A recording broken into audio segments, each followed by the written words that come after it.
Olá, sejam bem-vindos a mais uma aula do nosso projeto Matemática do Zero, onde o objetivo desse projeto é trabalhar os assuntos de maneira simples e didática, a te ajudar a entender o que cada conteúdo da matemática está trabalhando.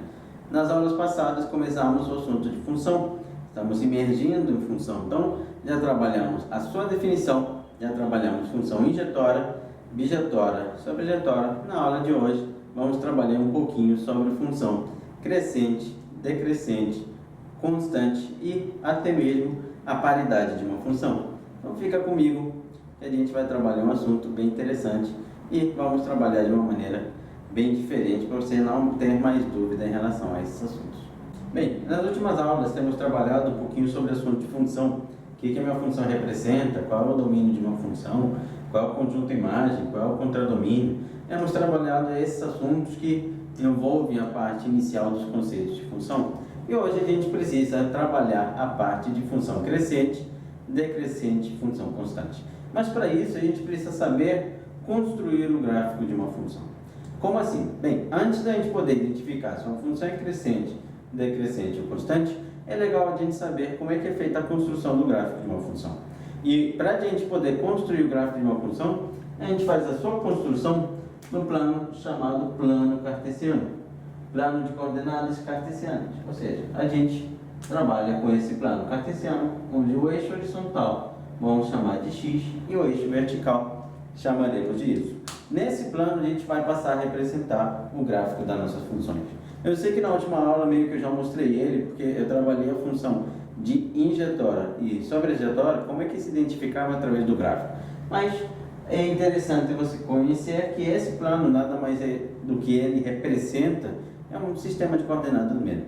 Imagine que você está na sala de aula, não sei se na sua escola teve isso, mas na minha tinha, onde marcavam o seu lugar. Ou seja, a minha localização era na última fileira, se não me engano eram 7 fileiras, tá? Entrava na porta, andava 7 fileiras, eu ficava nessa última, no terceiro lugar. Então, eu tinha que andar 7 fileiras até chegar 1, 2, 3. Eu sentava naquele lugar. E era um lugar já marcado, já era marcado naquele plano que era a minha sala de aula. Então não tinha como fugir, não tinha como eu vou sentar em outro lugar. Porque o professor tinha aquele mapinha, não sei se isso tem ou teve na sua escola, onde tinha foto de cada aluno e a cadeira onde ele tinha que sentar. Sacanagem, né? Então ainda tinha foto do aluno para você saber, opa, esse aí está sentado no lugar errado, não vai me enganar, né? Então tinha essa ideia de plano dentro das salas onde cada um iria sentar, e isso eu trabalhei no meu ensino fundamental, que é o posicionamento na sala de aula. Nada mais é do que um plano de coordenadas, onde você dá para o seu aluno qual é a coordenada exata que ele precisa sentar. No caso aqui mesmo, qual é a coordenada dos pontos que fazem parte da minha função.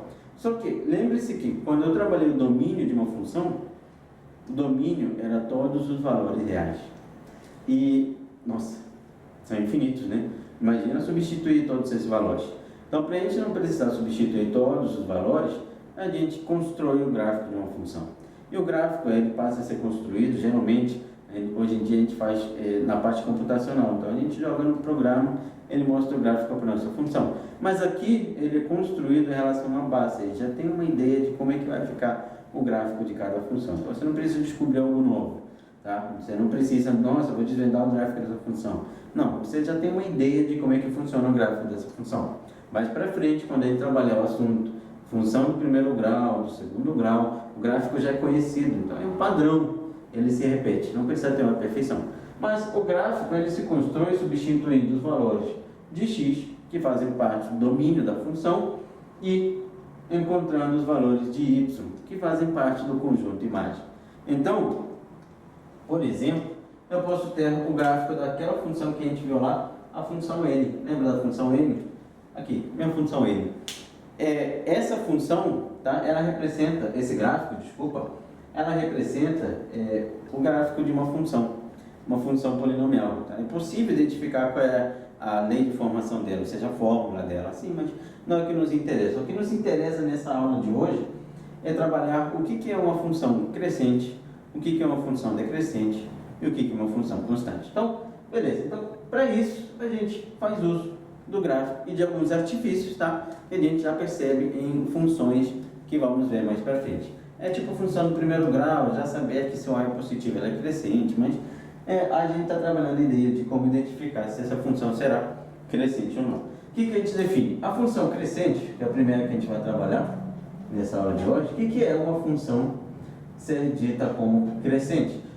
Definimos uma função como crescente se, à medida que o valor de x aumenta, o y aumenta também. Em termos de notação, a gente usa uma notação um pouquinho técnica, que diz que se eu pego um valor de x1 maior do que algum valor outro, qualquer outro valor de x2, ou seja, se aumenta o x, eu garanto que o resultado que a gente representa por f também aumenta. Então, em termos básicos, à medida que aumenta o x, aumenta o x, isso que eu escrevi aqui, o que vai acontecer com o resultado? O y aumenta também. Então, isso aí a gente define como uma função crescente. À medida que o x vai aumentando, nossa, esse B ficou feio, me perdoa aí, mas se escreve bonitinho no caderno, tá? À medida que o y vai aumentando, o x vai aumentando, o y aumenta também. A gente define isso como função crescente, tá?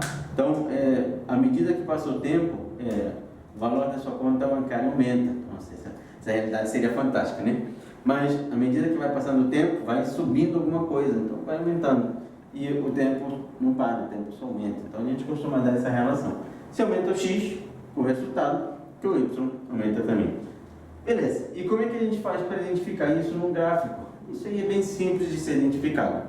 Como? Lembra da minha função Nelson? A função Nelson, na minha função N, é fácil identificar, porque no plano cartesiano, os valores de x, eles aumentam à medida que vão para a direita, tá? Então, o x, ele aumenta para cá. O x aumenta nesse sentido. Esse é o sentido que o x aumenta. Então, à medida que o x vai aumentando, eu preciso que o resultado, que é meu y, aumente também, e o y aumenta nesse sentido. Então, o y aumenta nesse sentido. À medida que o x vai aumentando, o seu resultado, que é o y, também precisa aumentar. Então, beleza. Como é que eu identifico isso no gráfico? Simples. A gente costuma dizer que à medida que você vai andando, você vai andando, você começa a subir. Imagina que você está andando sobre o eixo x e você começa a subir, começou a subir, pronto. Identifiquei um pedaço daquela função que é a função sendo crescente. Tome muito cuidado, tá? A função ela pode ser crescente em todo o seu intervalo, tá? Ou ela pode ser crescente só em algum pedaço daquele intervalo, tá? Então, no caso aqui, se você reparar, a minha função ela não vai crescer o tempo inteiro, porque eu estou subindo, aí do nada, opa, caí, tá vendo? Então ela não vai crescer o tempo inteiro. Então ela pode ser crescente em todo o seu domínio, lembra do x, domínio, ou ela pode ser crescente em apenas um pedacinho ali que ele tenha escolhido, igual a minha função Nelson. A função Nelson, ela é crescente só um pedacinho, depois opa, caí, tá? E essa queda nada mais vai representar do que uma função sendo decrescente. Então, o que a gente define aqui? Acabei ocupando um pouco o espaço. A minha função decrescente, ela será dita decrescente. Quando é que eu vou chamar uma função qualquer de decrescente? A função será decrescente quando, à medida que o valor de x aumenta, o seu resultado caindo. Então, se eu pego valores de x maiores, x1, nossa, espera aí, escreve aqui bonitinho, né, x1 maior do que x2, se eu aumento o valor de x, tá vendo que isso aqui foi o que eu escrevi? Aumenta o x. Se eu aumento o valor de x, o que precisa acontecer com y?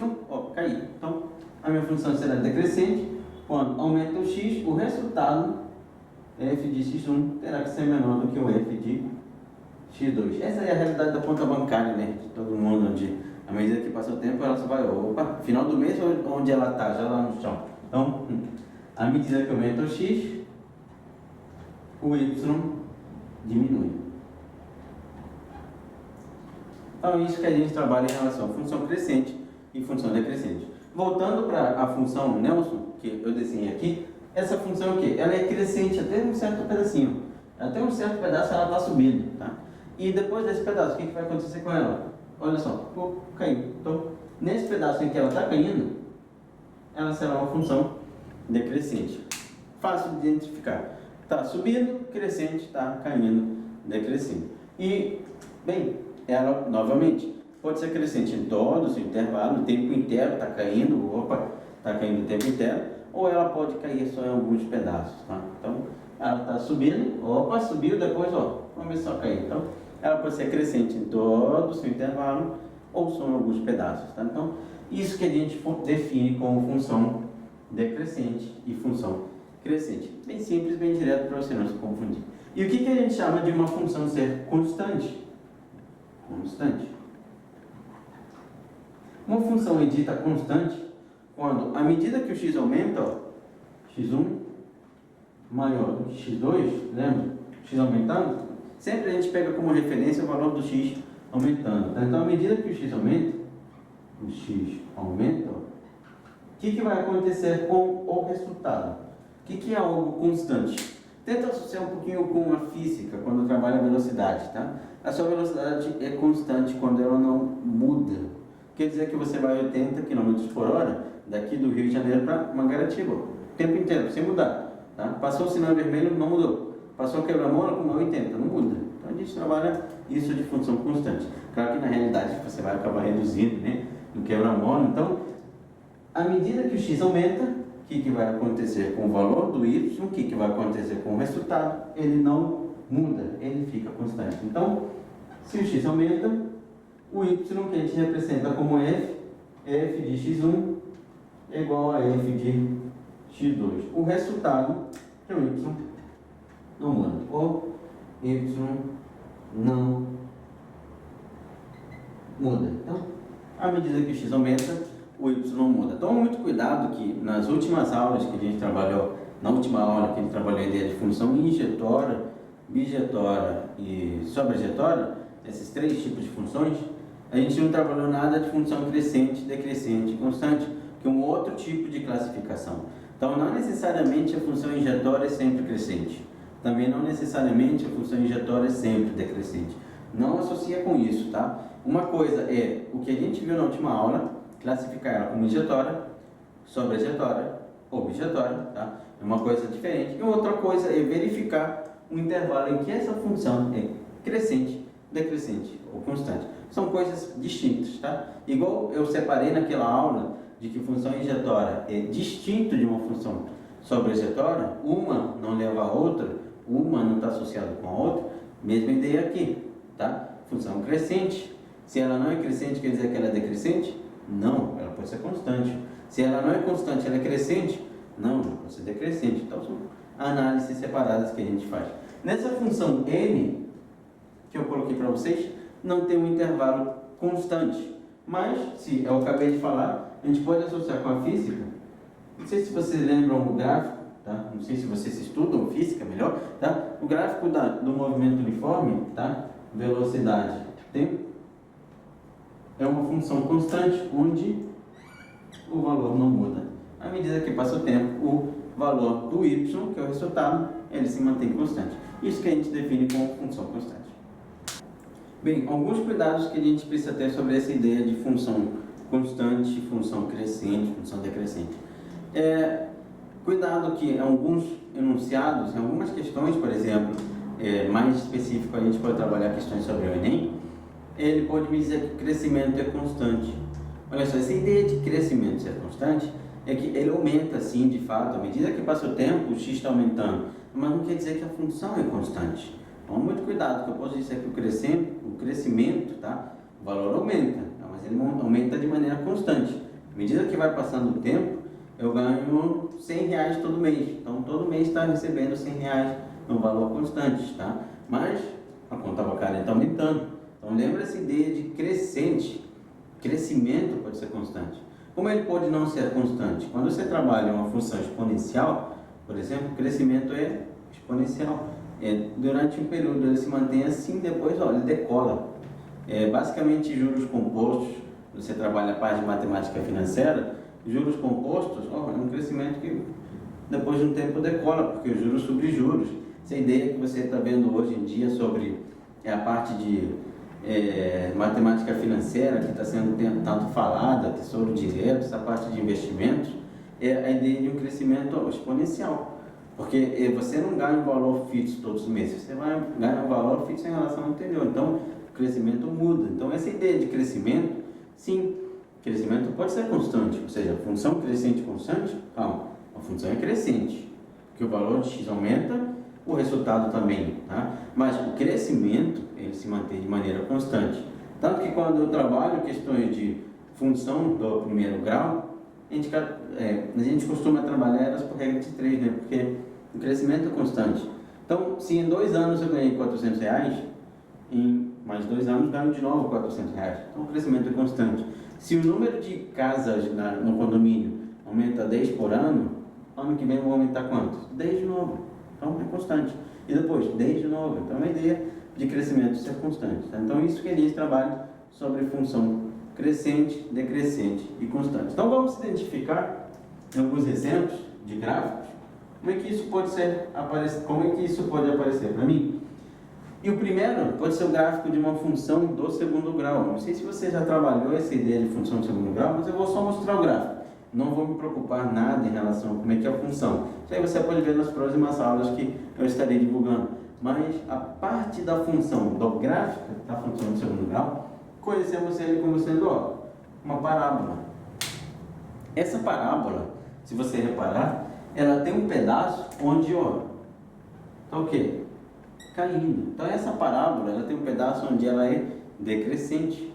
E ainda, essa parábola, ela também vai ter um pedaço onde ela vai ser, crescente. Então lembre-se, ela não precisa ser decrescente o tempo inteiro, crescente o tempo inteiro. Então você só vai associar a ideia de que, caiu. Cair é uma função decrescente. Aí começou a subir, subiu de novo. É uma função crescente. Então você pode trabalhar um gráfico de uma função do segundo grau, tá? Com ele tendo os 2 pedaços, um pedaço decrescente e um outro pedaço sendo crescente. Você também pode trabalhar um gráfico de uma função exponencial, que eu acabei de comentar. A minha função exponencial, tá? Quando a gente trabalha a ideia de base maior do que 1, olha como é que é o gráfico dessa função. Ela começa um momento em que começa, foi legal. Ela vem um momento em que está crescendo, depois, decola. Ela vem, subiu. Então essa ideia de decolar, começou a voar. Decola mesmo, sobe, aumenta de maneira exponencial. Então é uma função crescente também. Porém, a função exponencial, ela também pode ser decrescente. Quando a base estiver entre 0 e 1, então você vai ver essa ideia que a gente vai trabalhar sobre função exponencial, tá? E essa ideia pode ser trabalhada, por exemplo, o número de bactérias em um determinado rio, tá? Diminui metade à medida que passa o tempo. Como assim diminui metade? Cai para metade o número de bactérias à medida que passa o tempo. Como assim? Peraí. Então eu tenho um rio cheio de bactérias, eu começo a jogar um produto, e aquele número de bactérias vai caindo para metade à medida que passa o tempo? Sim. E essa queda é constante? Não. Porque você tem 1000, vai cair para metade? Dá 500. Cai para metade de novo? 250. Então, é um decrescimento, não sei se essa palavra existe, é uma queda exponencial. Então, vai caindo. Tá? Claro que a curva exponencial chega pertinho daqui, é o que fiz o desenho meio doido. Então, é uma queda, uma função decrescente, porque o número de bactérias vai diminuindo à medida que passa o tempo. Então, outro exemplo de função decrescente que você pode trabalhar, tá? É a função exponencial. Então, a gente pode trabalhar essa função sendo crescente, decrescente e a função de segundo grau, sendo as duas ao mesmo tempo. Tá? Então, não esquece que eu já trabalhei em aulas anteriores do domínio. O domínio é muito importante. Porque se eu pegar a função a partir de um certo pedaço, daqui para cá não me interessa, ela vai ser crescente o tempo inteiro. Então, isso também te interessa. Ver se ela pode ser todos os valores ou não pode ser nenhum. Tá? Então, toma muito cuidado. Então, só para a gente poder relembrar, crescente, sobe. Tá? Decrescente, cai. Constante, ela não muda. A gente viu ali o gráfico de movimento uniforme, onde ela se mantém constante. Então, a gente trabalha isso sobre função crescente, decrescente e função constante. Bem, então, além desses três conceitos, função crescente, decrescente e função constante, também vamos trabalhar o conceito da paridade de uma função, que é separado em dois, função par e função ímpar. Então, meu interesse aqui é saber se uma função é dita par ou ímpar, e quando é que ela vai ser uma função par, quando é que ela vai ser uma função ímpar. Então, beleza, o que a gente define como uma função par? O que seria uma função ser par? Vamos definir aqui. Função par. O que é uma função par? Bem, a ideia da função par, que a gente costuma trabalhar, o conceito, é que a função é par quando ela é simétrica em relação ao eixo y. Como assim simétrica, Nelson? Lembra que a gente costuma dizer que o corpo humano é simétrico? Se você vem e corta o Nelson, eu, ao meio, a gente costuma associar que o lado direito dele é igual ao lado esquerdo, ou seja, simétrico. Ou seja, como se eu colocasse um espelho aqui bem no meio de mim, e você conseguisse continuar me vendo. Então, essa é a ideia de simetria. Então, a gente costuma dizer que a função é par quando ela for simétrica em relação ao eixo y. Então, a gente diz que ela tem um eixo de simetria bem no meio do y. Isso que a gente define como função par. E, bem, como é que eu posso identificar uma função par de uma maneira um pouco mais simples? Não é tão simples, tá? Mas vou primeiro trabalhar o conceito. O que é uma função par? Além disso, a gente costuma dizer o seguinte: já que ela é simétrica em relação ao eixo y, sempre que você pegar o valor numérico da função, quando você substituir por um x qualquer, vai te dar a mesma coisa que se você pegar a função e substituir por menos x. A gente diz isso. Tá, Nelson, peraí, você falou grego agora. Tá, vamos com calma. O que é eu substituir a função por x? Imagina que eu vou substituir o x por 2. Aí eu posso garantir que o f de 2 e o f de menos 2 são iguais. Ou seja, se você substituir por 2 ou menos 2, tanto faz, vai te dar o mesmo resultado. Um exemplo básico de uma função par é a função do segundo grau, do tipo f de x igual a x elevado ao quadrado. A gente usou ela como exemplo para garantir uma função que não é injetória, porque se você substitui o x por 2, você fica com f de 2 igual a 2 ao quadrado, que é 4. Se você substituir o x por menos 2, você fica com menos 2 ao quadrado, que também é 4. Então não importa se você substituir por 2 ou por menos 2, o resultado é sempre igual. Simétrica em relação ao eixo y. Bom, vou te dar um macetinho, uma dica que você pode trabalhar em relação a uma função par, tá? E somente é válido para funções polinomiais, ou seja, se não estiver dividindo nada, se você tiver só uma função dita polinomial, ou seja, só tem x, não tem x dividido por x, não tem x vezes o x, tá? É uma função que a gente chama de linear, tá? Não é necessariamente linear, desculpa, é uma função polinomial. Ela vai ser par quando os expoentes do x, tá? Esse númerozinho que está aqui em cima, forem todos números pares.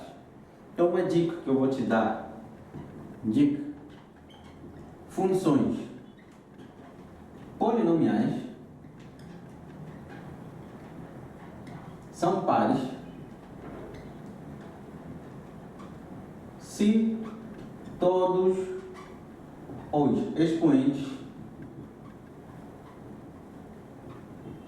do x forem pares. É a primeira dica que a gente trabalha, mas é somente válida para funções polinomiais. Toma muito cuidado que não serve para outro tipo de função. Por exemplo, uma função f de x do tipo x² mais 2x menos 1. Quais são os expoentes do x que eu tenho? 2, 1. E quando não aparece, lembra que é 0. Ok. Essa função pode ser chamada de uma função par? Não, porque olha só o número ímpar aqui infiltrado no meio. Então ela só vai ser par quando todos os expoentes do x, ou mais um exemplo, x² mais 6x elevado a 6, mais x elevado a 8, mais x elevado a 10. Quando todos os expoentes do x forem pares, ela vai poder ser chamada de uma função par. O que você pode lembrar? Que a função é par quando ela for simétrica em relação ao eixo y, mas também ela vai ser par uma função, se for uma função polinomial e se todos os expoentes do x forem pares. Toma muito cuidado que só se for uma função polinomial. Se não for uma função polinomial, a análise é diferente, você precisa analisar de uma outra forma. Mas a gente pode garantir essa ideia aqui em relação a funções pares. Ok.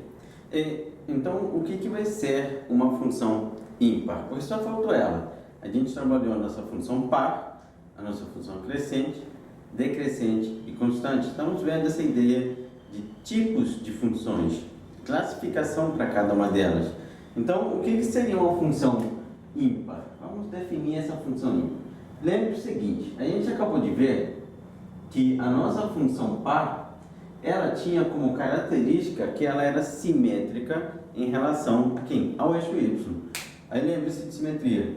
Se eu me corto o meio, daqui para cá, o Nelson é igual do que daqui para lá. É mais ou menos essa ideia. Agora, a função ímpar, ela é simétrica em relação à origem do plano cartesiano.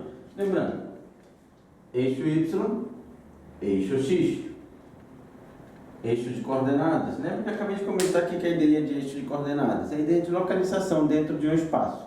No caso, o espaço que a gente está trabalhando aqui em questão é o plano cartesiano. E a origem é esse ponto aqui. Isso que a gente chama de origem.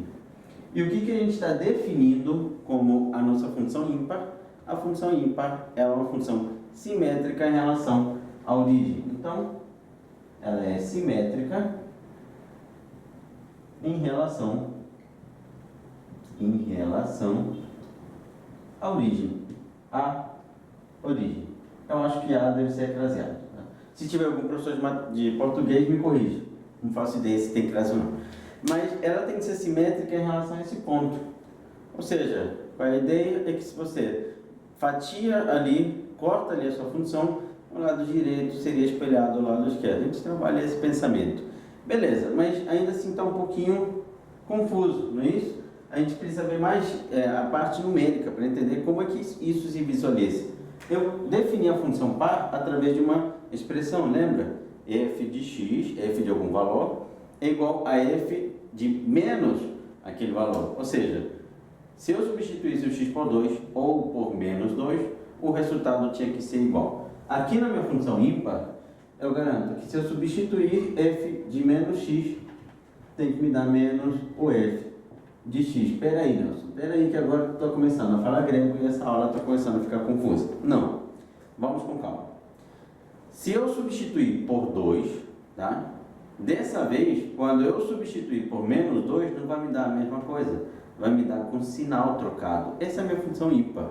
Ela necessita ser simétrica em relação à origem. E para isso, eu preciso que os resultados sempre me deem com sinal trocado. Por exemplo, se eu calcular, vamos colocar um exemplo de uma função, a f de x sendo igual a x elevado ao cubo. Essa é a nossa função que a gente vai trabalhar. Imagina que eu quero calcular f de 2, que é o que a gente está fazendo o tempo inteiro aqui, né? Toda hora calculando f de 2. Quando eu substituo o x por 2, vai me dar o quê? 2 elevado a 3, que me dá 8. Olha só o resultado que eu achei. 8. Beleza, até aí. Agora, eu vou substituir o x por menos 2. Então, vou calcular f de menos 2. E quando eu substituo o x por menos 2, fica menos 2 elevado ao cubo. E lembra que número negativo elevado ao expoente negativo sempre mantém seu sinal. Menos 8. Olha só o que aconteceu aqui. Um me deu 8 e o outro me deu menos 8. São valores simétricos, são valores opostos. Tá? Então, um me deu 8 e o outro me deu menos 8. Já posso garantir que a minha função x elevado ao cubo é uma função ímpar. Para ela ser ímpar, eu só preciso que na hora de substituir, os resultados me deem com um sinal trocado. Então, essa função será uma função ímpar. Mas pode me dar um exemplo de quando é que ela não vai ser ímpar? Por exemplo, vamos pegar um outro exemplo.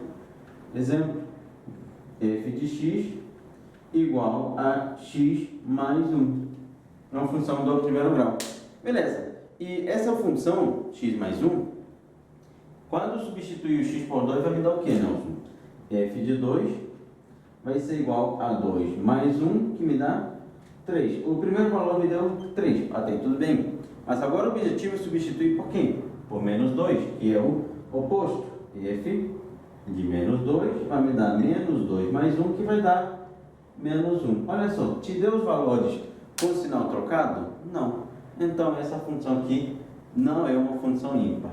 X ao cubo é uma função, vou representar a função por FC cedilha, da uma forma que a gente costuma representar, é uma função ímpar, e x mais 1 não é uma função ímpar. Não é uma função. E aqui eu escrevi tudo. Ímpar, faz parte. Uma vai ser uma função ímpar, a outra não vai ser. Mas tá, Nilson, você me deu um macetinho quando eu trabalhei a função par, onde eu poderia verificar o expoente de uma função polinomial, e se todos os expoentes forem pares, a minha função seria par. Isso pode ser aplicado para a função ímpar? Pode sim. Na função ímpar, quando você trabalha com funções polinomiais, que são polinômios, lembra que aí não tem nada de divisão de valores de x, não tem nenhuma fração algébrica que a gente fala dessa forma. Em funções polinomiais, sempre que os expoentes forem ímpares, todos, tá? Você vai ter uma função ímpar. Olha só, o x tem como expoente o número 3. Tem algum outro x nessa expressão? Não. Então, todos os expoentes do x são ímpares. Então, essa função vai ser uma função ímpar. E aqui, eu tenho o x com expoente 1. E esse cara aqui, lembra que quando não aparece, a gente chama de termo independente, que não tem x. E se não tem x, é porque o expoente é zero. Pergunta, o zero é um número ímpar? Bem, a gente costuma dizer que o zero é um número par. Ou seja, aqui todos os expoentes do x são ímpares? Não, por isso que essa função não será uma função ímpar. Necessariamente precisaria que ela passasse por onde? Pela origem. E para ela passar pela origem, uma característica que ela tem é que ela sempre vai ter o termo independente sendo nulo. Então é uma outra característica que você pode ter. Agora, beleza. Lembre-se que lá na aula anterior que a gente viu sobre função injetora e sobrejetora, eu falei que eram conceitos diferentes, mas que poderiam existir funções que fossem injetora e sobrejetora ao mesmo tempo, que definimos como função bijetória. Lembra daí? Concorda? Se não lembra, aproveita e volta lá naquela aula. Agora, existe alguma função que pode ser par e ímpar ao mesmo tempo? Existe. Existe sim uma única função que vai ser par e ímpar ao mesmo tempo. E a função constante identicamente nula, ou seja, f de x igual a zero. É uma função constante. É a única, sim, é a única função que a gente trabalha com sendo par e ímpar ao mesmo tempo. Então, o que eu posso te garantir? Que quando a gente trabalha função par e ímpar, tá? É muito raro cair alguma questão que você encontre uma função que seja par e ímpar ao mesmo tempo, porque para ela cair tem que ser uma função constante e identicamente igual a zero, identicamente nula, né? Então, uma função nula, ou seja, que f de x, ou seja, que f de x seja igual a zero. Essa é uma função constante igual a zero. Essa função aqui é uma função par e ímpar ao mesmo tempo. E com isso chegamos ao final de mais um episódio do nosso projeto Matemáticas do Zero. Lembra que o objetivo aqui é trabalhar matemática de maneira mais dinâmica, um pouco mais simples os conceitos, fugindo talvez até um pouquinho da parte teórica, daquela ideia que a gente costuma ver em livros, para você entender o que está sendo trabalhado.